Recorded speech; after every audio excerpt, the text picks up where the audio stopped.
ऐसा groups create हो सकता है जो इस तरह की चीजें उनके लिए शामिल उपलब्ध करवा दें। और क्षेत्रीय वैसी स्तर पर जो जो 3-4 आपने अभी प्रशांत किशोर की बात की, तो क्षेत्रीय स्तर पर प्रशांत किशोर की जो मुझे समस्या लग रही है कि वो एक आइडियोलॉजी है बिहार को लेकर के, तो वो एक क्षेत्रीय विषय को लेकर के कोई ताना बाना बुन सकते हैं और उस एक फोकल पॉइंट तो होगा जिसके इर्द गिर्द लोगों को वो करीब ला सके। तो ऐसे क्षेत्रीय मुद्दे जहां पर होंगे उसके इर्द गिर्द कोई पॉलिटिकल पार्टियां इमर्ज कर सकती हैं, या आप ये कास्ट बेस्ड या identity politics, individual party, individual परिवार, इनसे छिटक करके जो बनने वाली पार्टियां हैं वो बनेंगी, या कोई रीजनल स्तर पे रीजनल मुद्दों को लेकर के पार्टियां बनेंगी। जैसे मैं आपको एक एग्जांपल दूं, महाराष्ट्र में विदर्भ स्टेट का अभी भी डिमांड 118 वर्ष पुराना है और उसको लेकर के कम से कम 8, 9, 10 संगठन हैं जो वहां काम कर रहे हैं।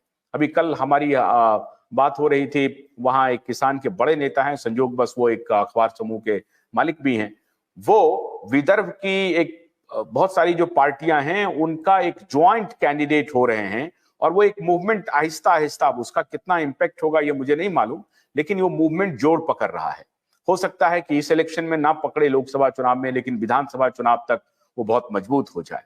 तो क्या इस आधार पर जो क्षेत्रीय पार्टियां जो आप कह रहे हैं, क्या बिहार में भी हो सकती है? जैसे वहां पे प्रकाश पोहरे हैं, वो इस तरह का काम कर रहे हैं। आपने जैसे नाम लिया प्रशांत किशोर का, अब संजोग से दोनों प्रकाश हैं, एक प्रशांत है एक प्रकाश है, तो ये दोनों अपना अपना काम कर रहे हैं। इसी तरीके से साउथ में भी बहुत सारे लोग, अभी एक तमिलनाडु से एक एक्टर हैं जिन्होंने पार्टी रजिस्ट्रेशन की बात की है और उन्होंने कहा है कि हम अभी 2024 का चुनाव नहीं लड़ेंगे, लेकिन हम आगे लड़ेंगे। वो पहले से ही मन बना रहे हैं, वो काम कर रहे हैं। तो आपको लगता है कि क्षेत्रीय स्तर पर मुद्दों को ध्यान में रख करके पार्टियां बनेंगी? मुझे बिल्कुल लगता है, मुझे लगता है जैसे बिहार में ही हो सकता है, मिथिलांचल में जो आंदोलन चल रहा है और मिथिलांचल में कोई पार्टी बन जाए, सीमांचल में कोई पार्टी बन जाए, मध्य बिहार में कोई पार्टी बन जाए, ऐसी छोटी छोटी पार्टियां बन सकती हैं, इसकी पूरी संभावना है।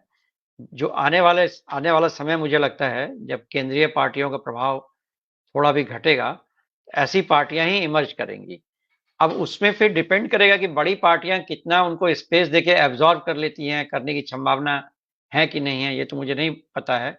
लेकिन ये बिल्कुल लग रहा है कि जो अब तक की राजनीति चल रही थी, इससे अलग हट के छोटी छोटी पार्टियों की राजनीति की संभावनाएं बन रही हैं, क्योंकि लोगों का एस्पिरेशंस बहुत बढ़ रहा है और लोकल एस्पिरेशंस बहुत बढ़ रहा है। और जो डिस्कंटेंट है उसका नेशनल प्रोटेस्ट अभी घट गया है, लेकिन लोकल प्रोटेस्ट होने की पूरी संभावना है। प्रशांत किशोर के भी बारे में लोग कह रहे हैं कि उनका भी एक जो ग्लोबलिस्ट पावर है उनका, क्योंकि वो यूएन में काम कर चुके हैं और बिल गेट्स और उनका फाउंडेशन बहुत तेजी से बहुत सारे इंस्टीट्यूशंस में अपना टेंटिकल्स फैला चुका है।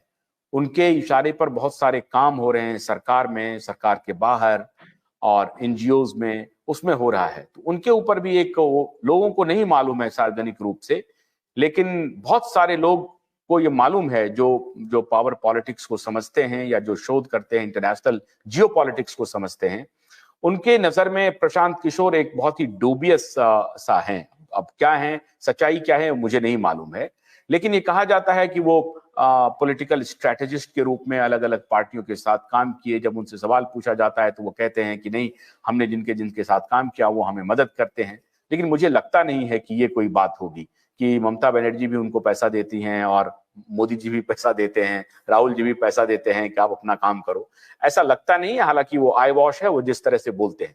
तो फंडिंग तो उनको कहीं ना कहीं से आई है, या उनके पास जो उन्होंने जो पैसे कमाए हैं उसके बिना पे वो काम कर रहे होंगे। मेरा ये मानना है कि क्या राष्ट्रीय स्तर पर क्या वाकई में ऐसा कोई प्रयोग संभव नहीं है, या संभव है? अगर संभव नहीं है तो क्यों नहीं है, संभव है तो क्यों है?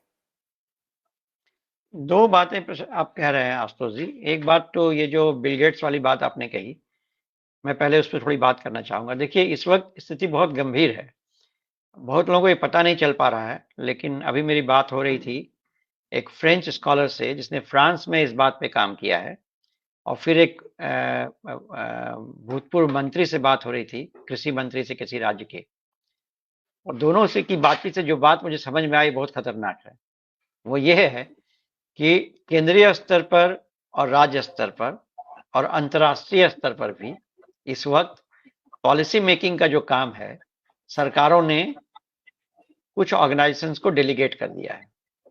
जैसे बिल गेट्स फाउंडेशन भी है और प्राइस वाटर हाउस भी है और ये दो तीन केपीएमजी भी है, डेलॉयट भी है और आउटसोर्स कर दिया गया है ये केपीएमजी, डेलॉयट। ये अच्छा, इनकी कमिटी वहां होती है।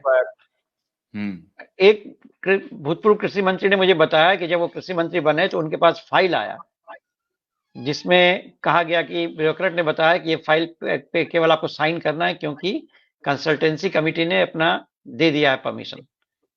तो बोला ये कौन है कंसल्टेंसी कमिटी? तो पता चला कि 3 ऑर्गेनाइजेशंस के रिप्रेजेंटेटिव्स हैं। उन्होंने कहा ये कौन होते हैं, इनको पे कौन कर रहा है? तो पता चला ऑर्गेनाइजेशन पे कर रहा है। तो फिर बोला किस बिहाफ पे काम कर रहे हैं? तो मालूम हुआ ये कॉन्ट्रैक्ट इनको दिया गया था 100 करोड़ रुपए में, जो प्रोजेक्ट पूरा नहीं हुआ है, लेकिन कंसल्टेंसी चार्ज 100 करोड़ है उसका। तो इस बात पे बहुत मतभेद हो गया और कई सारी बातें हुई। तो ऐसा लगता है कि इस वक्त पॉलिसी मेकिंग का काम तो ऑलरेडी निकल चुका हमारे हाथ से, चल रहा है उधर ही। और जब पॉलिसी मेकिंग का इतना बड़ा काम ये लोग कर रहे हैं तो राजनीति में दखलंदाजी नहीं करने की कोशिश करेंगे, इस बात को सोचना भी बेवकूफी होगी।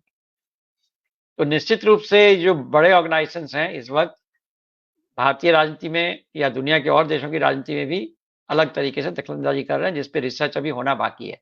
जिस फ्रेंच स्कॉलर की मैंने बात की उसने तो पूरा रिसर्च किया है। उसने बताया कि फ्रांस में ये इतना ज्यादा हो रहा था और रिसर्च कितना डिफिकल्ट था, क्योंकि जब लोगों को मालूम हुआ कि ये काम कर रही है तो लोगों ने उनको परमिशन देना बंद कर दिया एक्सेस करने के लिए। तो हिंदुस्तान की जो बात ही छोड़ दी, यहाँ तो अभी रिसर्च शुरू ही नहीं हुआ इस विषय में।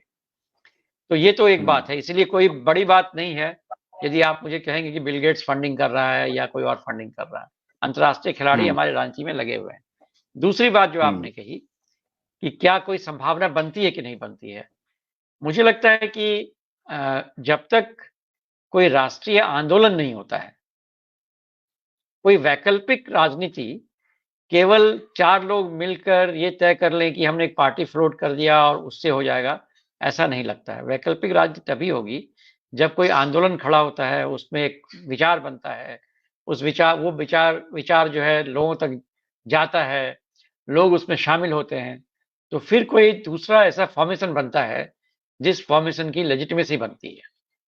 तो उस बात की अभी फिलहाल मुझे कोई संभावना अगले 5 साल में तो नहीं लगती है। अगले 5 साल में इसलिए नहीं लगती है कि जो गवर्नमेंट, जो दोनों ही गवर्नमेंट जो बनेगी, या तो कांग्रेस की बने या भाजपा की बने, बाकी सबके साथ बने, दोनों ही गवर्नमेंट्स ने अपने अपने तरीके से अपने लेजिटिमेसी को बनाए रखने का काम किया है। और उसमें जो आंदोलन हुए भी हैं, उन आंदोलनों को आपस में जोड़ने नहीं दिया गया है। तो यदि कोई ऐसा राष्ट्रीय आंदोलन खड़ा हो, किसान आंदोलन यदि मजदूरों के आंदोलन को जोड़ ले अपने साथ, पर्यावरण के आंदोलनों को अपने साथ जोड़ ले, सारे आंदोलनों को जोड़ के एक बड़ा आंदोलन खड़ा हो जाए, फिर एक पॉलिटिकल पार्टी इमर्ज करे, तब तो संभावना बनती है। अदरवाइज मुझे जो लगता है कि रीजनल पार्टीज का बहुत सारा वेव बनेगा, जिसका नेटवर्क बन के कोई राष्ट्रीय स्तर का। भोलानाथ के 2-in-1 बैटरी ऑपरेटेड हार्वेस्टर कम ब्रश कटर के साथ ट्रॉली अतिरिक्त लागत पर उपलब्ध है।